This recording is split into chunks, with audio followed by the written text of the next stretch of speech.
अस्सलामुअलैकुम, मैं हुमारी अली। आप देख रहे हैं मेरा चैनल। मेरा शौहर सबको खरीद रहा है। कारसाज की कातिला नताशा ने जी हकीकत खोल दी है। एक और वीडियो सामने आने के बाद नताशा के शौहर दानिश के गिर्द भी घेरा तंग है। ये भी शामिल है। पुलिस जो है अब वो जल्द ही दानिश इकबाल को भी क्या गिरफ्तार करने जा रही है। नताशा पुलिस वालों को हुक्म दे रही है, उन पर रोब जमा रही है कि इन्होंने तो मरना ही था, अब मर गए हैं तो तुम मुझे बचाओ ना, वो मर चुके हैं तो तुम लोग मेरा ख्याल रखो, मेरा शौहर तुम लोगों का ख्याल रखेगा। दो नहीं बल्कि 3 कत्ल नई डेवलपमेंट्स के बाद जो है नताशा की मुश्किलात में इजाफा हो चुका है। कारसाज की कातिला नताशा तो अलग ही धुन में मगन है। ना सिर्फ उसको इस चीज़ से कोई लेना देना नहीं है कि लोग मर चुके हैं या कोई बड़ा ख़राब मामला हुआ है। वो सुकून से बैठ के कहती है उन्होंने तो मरना था, आज नहीं तो कल मरना था, उनकी मौत अभी आई थी, मेरी गाड़ी के नीचे आके मर गए, तो उसमें मुझे कोई रिग्रेट नहीं है। और मेरा शौहर बड़े आराम से हर चीज़ को मैनेज कर रहा है, पहले भी मैनेज करता आया है और अब भी मैनेज करके मुझे यहाँ से बाहर निकालेगा। कारसाज की कातिला को लगा था कि हमेशा की तरह उसका जो शौहर है दानिश और उसकी फैमिली उसे इन सारे मामला से बड़े आराम से बचा लेगी। यही वजह है कि वो 8 अफराद को कुचलने के बाद भी हंसती मुस्कुराती लोगों को धमकियां दे रही थी, लोगों पे उंगलियां उठा रही थी। और जो मुस्कुराहट उसकी है, मैंने आज तक कभी भी किसी कातिल को इतना पुरसुकून, इतना रिलैक्स्ड और इतना जो है फातिहाना देखा हो कि उसने ये सारा काम किया। और उसके बाद जो वीडियोस हमने देखी हैं सबके सामने हैं, वो लोगों को धमकियां दे रही थी। उस वक्त चलें शराब का नशा था, लेकिन अभी भी जो है नशा बरकरार है, वो नशा है दौलत का। अभी भी लोगों को धमकियां लगाने में लगी हुई है। कानून को जो है इन्होंने अपने पाँव की जूती समझा हुआ है, कानून का ये लोग मजाक उड़ा रहे हैं। और नताशा के लिए तो कानून का मजाक उड़ाना कोई मसला ही नहीं है, उसके लिए तो दाएं हाथ का काम है, लेकिन अवाम से लड़ना उसे महंगा पड़ रहा है।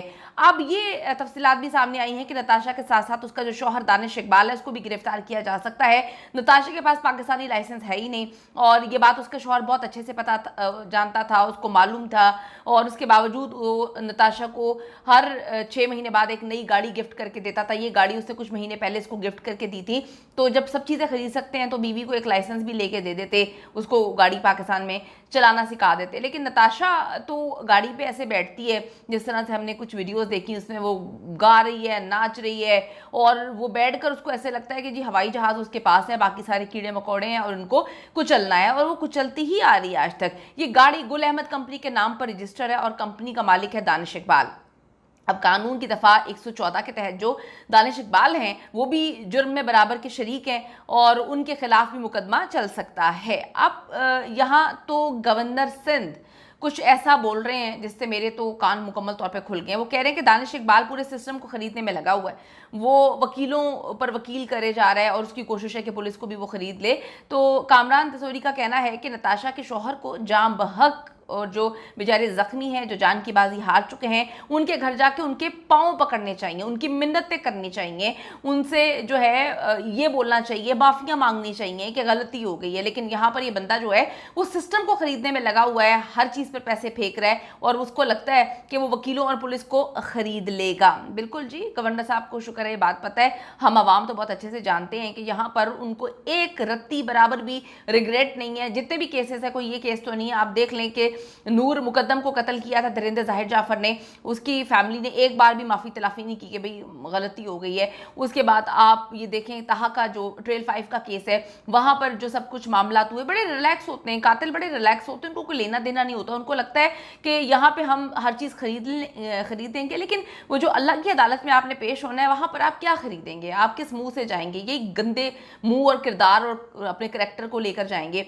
अब जी बात यह है कि कामरान तसोरी तो ने साहब ने तो ये बात बोल दी, गवर्नर सिंध जो है वो सच बोल रहे हैं जो हम सब जानते हैं। झूठा मेडिकल बनवा कर नताशा को ज़हनी मरीज़ा साबित करना शर्म का मकाम है इन लोगों के लिए। मैं कहती हूँ शर्म से डूब मरना चाहिए आप लोगों को कि आप जो हैं एक सही औरत को पागल बना रहे हैं और आपने आवाम को जो है वो पागल बना के चूने लगाए हुए हैं। यहाँ से साबित करता है कि कुछ नहीं है। नताशा बिल्कुल सही है। नताशा की वीडियो मौजूद है जिसमें वो पुलिस पर जो है वो हुक्म चला रही है, उनको इंस्ट्रक्शंस दे रही है। अब पुलिस तो हमारी जिसके पास पैसा है उसकी इंस्ट्रक्शंस कबूल कर लेते हैं, पंजाब की पुलिस हो या सिंध की पुलिस हो, सब एक ही जैसे हैं। एक और डेवलपमेंट ने नताशा की जी जो हालत है वो मजीद ख़राब कर दी है। कारसाज हादसे के ज़ख्मी अब्दुल सलाम की हालत तशवीशनाक है। 48 आवर्स बड़े इंपॉर्टेंट, अल्लाह ताला उनको जो है वो अपने हिफ्ज़-ओ-मान में रखे। उनकी हालत काफ़ी तशवीशनाक है, उनको वेंटिलेटर पर मुंतकिल कर दिया है। अहले खाना के मुताबिक हादसे के बाद जख्मी अब्दुल सलाम को जिना हॉस्पिटल लाया गया था। वहाँ 8 घंटे से ज़ायद वो बेजारू मददगार पड़े रहे हैं, उन्हें फिर एक निजी अस्पताल में मुंतकिल किया गया। यहाँ पे नताशा का जो शौहर है, जो हर चीज़ को ख़रीदने में लगा हुआ है, कुछ ज़रा सी शर्म हया होती तुम्हारी बीवी ने जिनको कुचला है, अगर उनको सही से तुम मेडिकली दिलवा देते तो ज़रा सा एहसास होता कि तुम लोगों को रिग्रेट है। लेकिन रिग्रेट नाम की कोई चीज़ नहीं है। नताशा का कोई कसूर नहीं है, उसकी परवरिश भी ऐसी है, उसको जो शौहर मिला वो भी ऐसा है, यानी कि उसके गंद पे जो है पोंछा मारने पे लगे हुए हैं, सफाई करने पे लगे हुए हैं। यार आप लोगों को इंसानियत की कोई ख्याल ही नहीं है, इंसान की कोई कीमत ही नहीं है। मतलब आप लोगों की नज़र में इंसान की कोई कीमत नहीं है। इसी पाकिस्तान के अवाम को चूना लगा लगा के आप लोग अपने ब्रांड्स को खड़ा करते हैं, यही अवाम खरीदती है, इन्हीं अवाम को आप अपनी गाड़ियों तले जो है रोन देते हैं। अब मैं आपको बताती चलूँ कि आप नताशा उसकी फैमिली की बेहिसी देखें, उसके शौहर की बेहिसी देखें कि करोड़ों लगा के कातिला को बचाने में इस वक्त लगे हुए हैं और कोशिश कर रहे हैं, लेकिन जो जिंदा हैं और जो इस औरत की वजह से ज़िंदगी की बाजी हार गए हैं या ज़िंदगी से लड़ रहे हैं, उनको अच्छी मेडिकल फैसिलिटीज़ नहीं दिलवा पा रहे, क्योंकि इनको लगता है कि भाई वो मर भी जाएं तो हमें कोई लेना देना नहीं है। लेकिन ये भूल रहे हैं कि अभी तक तो 2 कत्ल नताशा के साथ हो चुके, खुदा ना खास्ता अगर तीसरा भी आ गया तो ये दरिंदा सिफ्त औरत जो है, जिसको इसका शौहर पागल बनाने पर लगा हुआ है, और डॉक्टर साहब ने कह दिया कि ये कोई पागल पुगल नहीं है, बिल्कुल सही है, अवाम को पागल बना रहे हैं तो एक अलग चीज़ है। शर्म का मकाम है। मैं कहती हूँ कि किस कदर घटिया और नीच किस्म के लोग हैं, अपने दौलत के बलबूते पर जो है हर चीज़ को ख़रीद रहे हैं। शर्म का मकाम है। गवर्नमेंट ऑफ पाकिस्तान को अपनी मुद्दत में FIR दर्ज करवानी चाहिए। पुलिस को तो ये करना चाहिए था कि आगे अगर खुदा ना खास्ता पैसे ले लेती है फैमिली और ये केस बंद कर देती है तो पुलिस का काम क्या है?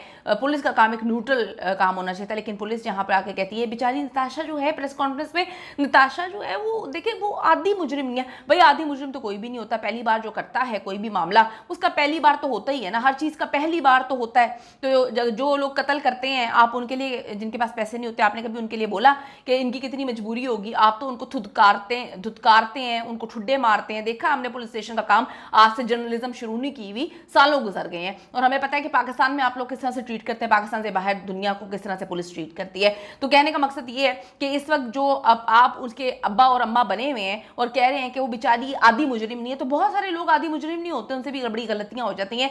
गलती हम सब ने देखी है, गलती होती है, इंसान गलती का पुतला है, बहुत गलतियां होती हैं। लेकिन आप एक बंदे को एज लग गया, वो गिर गए, आप उनके ऊपर गाड़ी चढ़ा दी, आपने टायर चढ़ा दी, आपने उनको कुचल ही डाला, यानी कि आपके अंदर इंसानियत नाम की चीज नहीं है। उसके बाद आप उतर के धमकियां दे रहे हैं। चलें, वो तो नशे में थी, समझ आती है, वो तो नशे में थी, आप तो नशे में नहीं थे ना, आपने तो कुछ पिया नहीं हुआ था, आपने उसका मेडिकल नहीं करवाया, आपने उसके खून के नमूने नहीं लिए, आपने ये चेक नहीं किया, वहीं पे डीलिंग कर ली कि अगर नशा साबित हो गया तो ये तो लंबी अंदर चली जाएगी, आपने कुछ भी नहीं किया। शर्म का मकाम है हर उस बंदे के लिए जो इस केस को दबाने की कोशिश कर रहा है। मैं आप लोगों से जो है रिक्वेस्ट करूंगी वीडियोस को ज़्यादा से ज़्यादा शेयर करें ताकि इस दरिंदा सिफ्त औरत को कैफरे किरदार तक पहुंचाने में आप अपना रोल प्ले ज़रूर करें।